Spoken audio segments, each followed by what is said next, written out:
Hello friends, welcome to Jeevanya's kitchen. Friends, இன்றைக்கி நம்ம ரொம்ப டேஸ்டியான முறையில் வெங்காய சட்னி எப்படி செய்கிறதுன்னு பார்க்க போகிறோம்.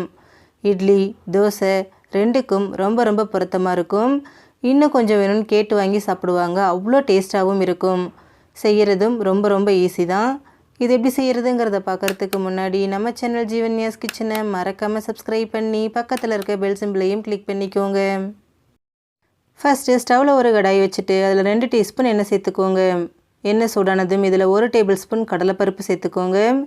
சேர்த்துட்டு இது நல்லா வாசனை வர அளவுக்கு வறுத்து விடுங்க. பாருங்கள், கடலைப்பருப்பு நல்லா வறுபட்டு வந்துருச்சு. இப்போ இது கூட காரத்துக்காக ஒரு 8 வரமிளகாய் சேர்த்துக்கிறேன். கூடவே கலருக்காக 3 காஷ்மீரி மிளகாய் சேர்த்துக்கிறேன். இந்த மிளகாய் கலருக்காக மட்டும்தான் ஃப்ரெண்ட்ஸ். உங்ககிட்ட இல்லைன்னா நீங்கள் இதை ஸ்கிப் பண்ணிக்கோங்க.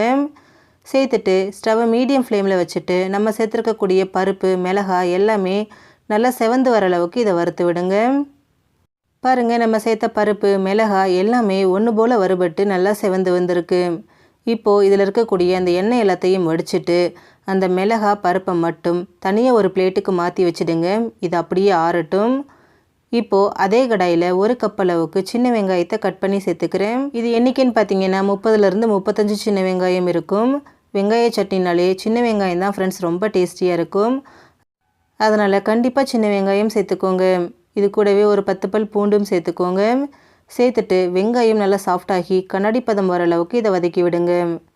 பாருங்கள், நம்ம சேர்த்த சின்ன வெங்காயம் நல்லா சாஃப்டாக வதங்கி கண்ணாடி பதம் வந்திருக்கு. இப்போ இது கூட பெரிய சைஸில் ஒரு வெங்காயத்தை நீல வாக்கில் கட் பண்ணி சேர்த்துக்கிறேன். இது கப்பளவுன்னு பார்த்தீங்கன்னா 1/2 கப் அளவுக்கு இருக்குது. கூடவே கொஞ்சமாக கருவேப்பிலை, ஒரு நெல்லிக்காய் சைஸ் புளி எடுத்துகிட்டு அதையும் இது கூட சேர்த்துக்கிறேன். அடுத்ததாக இதில் சட்னிக்கு தேவையான அளவு உப்பு, நான் 1 டீஸ்பூன் கல் உப்பு சேர்த்துக்கிறேன். சேர்த்துட்டு வெங்காயம் நல்லா சாஃப்டாகி கண்ணாடி பதம் வர அளவுக்கு இதை வதக்கி விடுங்க. ரொம்ப நேரம் வதக்குனிங்கன்னா வெங்காயத்தில் ஒரு இனிப்பு தன்மை வந்துடும். அதனால் வெங்காயம் கண்ணாடி பதம் வர அளவுக்கு மட்டும் வதக்கி விடுங்க. பாருங்கள், நம்ம சேர்த்த வெங்காயம் எல்லாமே ஒன்று போல் வதங்கி நல்லா சாஃப்டாகி கண்ணாடி பதம் வந்திருக்கு. இப்போ இது கூட 1/2 கப் அளவுக்கு தேங்காய் துருவல் சேர்த்துக்கோங்க. தேங்காய் சேர்த்துட்டு இது ரொம்ப நேரத்துக்கு வதக்கணுங்கிற அவசியம் கிடையாது. அந்த கடாயில் இருக்க சூட்டுக்கே இது நல்லா வதங்கி வந்துடும். அதனால் இதை ஒரு தடவை நல்லா கலந்து விட்டுட்டு ஸ்டவ் ஆஃப் பண்ணிவிட்டு இதை ஆற விட்டுருங்க. இப்போ ஒரு மிக்சர் ஜார் எடுத்துகிட்டு அதில் நம்ம வறுத்து வச்சுருக்கக்கூடிய மிளகாய் பருப்பை சேர்த்துக்கோங்க. சேர்த்துட்டு இதை தண்ணி சேர்க்காமல் நல்லா அரைச்சிக்கோங்க. அரைச்சி எடுத்ததுக்கப்புறமா இது கூட நம்ம வதக்கி வச்சுருக்கோம் இல்லைங்களா வெங்காயம், தேங்காய், அதையும் இது கூட சேர்த்துக்கோங்க. கூடவே ஒரு 1/2 கப் அளவுக்கு தண்ணி சேர்த்துட்டு இதை கொஞ்சம் கொரகொரப்பாக நல்லா திக்காக அரைச்சிக்கோங்க.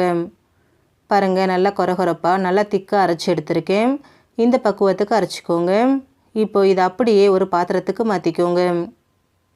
எல்லாத்தையும் சேர்த்ததுக்கப்புறமா மிக்சர் ஜாரில் கொஞ்சமாக தண்ணி விட்டு அலசி அதையும் சேர்த்துக்கிறேன். சேர்த்துட்டு இதை நல்லா கலந்து விடுங்க. இந்த சட்னி ரொம்ப தண்ணியாட்டம் இல்லாமல் கொஞ்சம் திக்காக இருந்துச்சுன்னா சாப்பிட்றதுக்கு ரொம்பவே டேஸ்டியாக இருக்கும். இல்லை உங்களுக்கு தண்ணியாட்டம் இருந்தால் தான் பிடிக்கும் அப்படின்னா உங்களுக்கு தகுந்த மாதிரி நீங்கள் இதை மிக்ஸ் பண்ணிக்கோங்க. இப்போ சட்னி ரெடி ஆகிடுச்சு. இதை தாளிக்கிறதுக்கு ஸ்டவ்வில் ஒரு தடுக்கா பேன் வச்சுட்டு அதில் 1 டீஸ்பூன் எண்ணெய் சேர்த்துக்கிறேன். எண்ணெய் சூடானதும் இதில் 1 டீஸ்பூன் கடுகு உளுந்து சேர்த்து வெடிக்க விட்டுருவோம். கடுகு உளுந்து நல்லா பொரிஞ்சதுக்கப்புறமா இது கூட ஒரு 2 வரமிளகாவை கிள்ளி சேர்த்துக்கோங்க. கூடவே கொஞ்சமாக கருவேப்பிலை, 2 சின்ன வெங்காயம் பொடியை நறுக்கினது, 1/4 டீஸ்பூன் பெருங்காயத்தூள் சேர்த்துக்கோங்க. சேர்த்துட்டு இது எல்லாத்தையும் நல்லா வதக்கி விடுங்க. இந்த மாதிரி சின்ன வெங்காயம் சேர்த்து தாளிக்கும் போது டேஸ்ட்டு ரொம்பவே சூப்பராக இருக்கும். பாருங்கள், வெங்காயம் நல்லா வதங்கி வந்திருக்கு. இப்போ இந்த தாளிப்பை அப்படியே நம்ம சட்னியோடு சேர்த்துருவோம். அவ்வளோதான் ஃப்ரெண்ட்ஸ், நமக்கு ரொம்ப சிம்பிளான முறையில் நல்ல டேஸ்டியான வெங்காய சட்னி ரெடி ஆகிடுச்சு. இட்லி, தோசை ரெண்டுக்குமே பொருத்தமாக இருக்கும். ஃப்ரெண்ட்ஸ், நீங்களும் இந்த சட்னி ரெசிபியை ட்ரை பண்ணி பாருங்கள். எல்லாருமே விரும்பி சாப்பிடுவாங்க.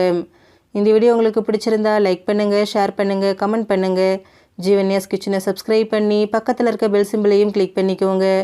அப்போ தான் நான் போடுற வீடியோஸோட நோட்டிஃபிகேஷன்ஸ் உடனுக்குடனே உங்களுக்கு வரும். தேங்க்யூ.